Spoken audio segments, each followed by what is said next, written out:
Taranipan SUBA Lok Sabha MEEKHAL ASIDA ina Manipur Parliamentary Constituency gi Independent Meerep Oiriba Sarat WANGKHEI TOKPAM LEIKAI gi Juvenile Learners Club ta HANGBA polling station da Masagi vote Thadakhre. Vote hadaba lakpadu da Sarat na hai Manipur kan ge hai bagi damak MEEKHAL asi thengna bani lamdam asi hiram khuding makta soijilakle marmaduna asoiba kaya si semdokna ba amadi irang asi loishinba ngamna bagi pandam da MEEKHAL thengna bani haina mahakna phongdokhi.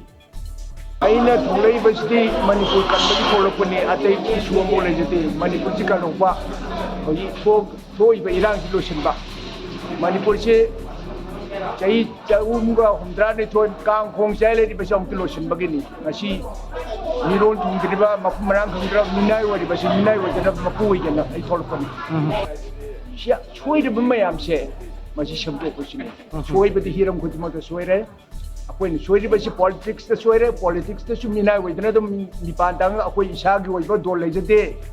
How BJP, Congress is Nina with the lady Manipur share. Adudagi, Hose, Ishagi was Dolce Lerka and Manipur, my government. At Ishagi with Dolce, she Lorgai, regional party Milikani, regional party Manipur. Next election in Manipur Pangana, Maduma Kambi.